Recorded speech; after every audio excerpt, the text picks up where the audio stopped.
चला तर उद्या आहे भोगी. भोगीच्या दिवशी काही असे विशेष सेवा करायची असते. भोगी म्हणजे काय?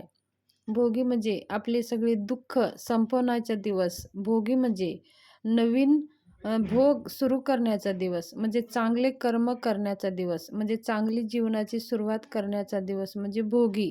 वाईट कर्म संपून जाऊन चांगल्या कर्माची सुरुवात करण्यासाठी दिवस म्हणजे हा भोगी आहे.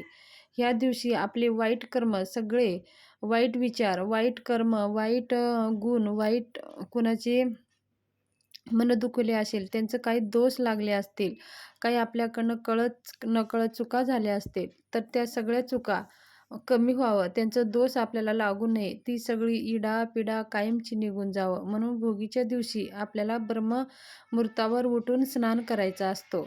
ब्रह्ममुहूर्ताचं म्हणजे दिवस निघण्याच्या आधी, सूर्य उगवण्याच्या आधी अंघोळ करायची असते.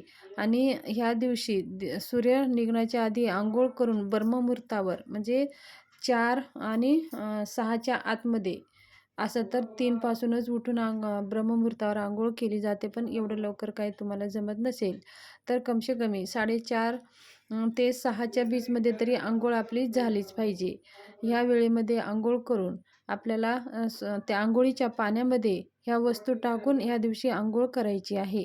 म्हणजे आपल्या सगळे काही भोग संपून जावं. जे काही वाईट कर्म, वाईट दिवस, जे काही वाईट आपल्याकडनं होणार आहे, त्या सगळ्या काही त्याचं दोष आपल्याला लागू नये, त्याचं संकट, आपलं विघ्न आपल्यावर येऊ नये, ते सगळे कायमचं निघून जावं म्हणून आपण अंघोळीच्या पाण्यामध्ये चिमूटभर आपल्याला पांढरे तीळ टाकायचे आहे. त्याचबरोबर चिमूटभर हळद टाकायची आहे आणि थोडंसं 2 थेंब आपल्याला गोमूत्र आपल्या अंघोळीच्या पाण्यामध्ये टाकायचं आहे.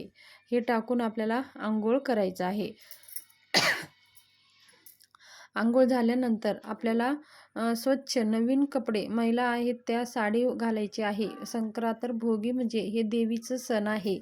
ह्या दिवशी महिलांनी साडी घालायची आहे आणि त्याचबरोबर हातात बांगड्या, कपाळाला हळदी कुंकू लावून घ्यायचं आहे. मग 1 लोटा पाणी घ्यायचं आहे. पितळ्याचंच तांब्यामध्ये आपल्याला स्वच्छ पाणी घ्यायचं आहे. त्याच्यामध्ये चिमूटभर पांढरे तीळ टाकायचं आहे आणि त्याच्यात थोडंसं हळदी, कुंकू आणि अक्षदा, थोडीशी साखर टाकून ते आपल्या हातामध्ये घेऊन सूर्याकडे तोंड करून आपलं डोक्यावरती हात वरती करून सूर्याला जल अर्पण करायचं आहे. ह्या दिवशी सूर्यदेवतांची पूजा, उपासना करणे खूप अतिशुभ मानलं जातं. म्हणून आपण आपल्या सूर्यदेवाची कृपा, आशीर्वाद प्राप्त करण्यासाठी आपल्याला ह्या भोगीच्या दिवशी सूर्याला जल अर्पण करायचं आहे. भोगी, संक्रांत आणि किंक्रांत ह्या तिन्ही दिवसामध्ये आपल्याला सूर्याला जल अर्पण करायचं आहे. सूर्याला जल अर्पण करताना जसं तिथं आपण सूर्याला जल अर्पण करतो, ते पाणी आपल्या पायावर पडू नये ह्याची काळजी घ्यायची आहे. आणि जर आपण गार्डनमध्ये करत असाल तर काही हरकत नाही. जर आपण गॅलरीमध्ये करत असाल तर खाली एखादी टब ठेवा किंवा एखादी बादली ठेवा. ते पाणी पायाला पायदळ कुणाची येणार नाही. मग ते पाणी नंतर आपण एखादी कुंडीमध्ये टाकू शकता.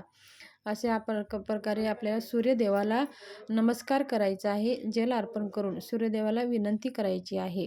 ज्याच्या जीवनामध्ये सूर्यग्रह, ज्याच्या कुंडलीमध्ये सूर्यग्रह कमजोर असतो, त्यांनी सूर्याची रोज उपासना करावी, म्हणजे सूर्याला जल अर्पण करावे.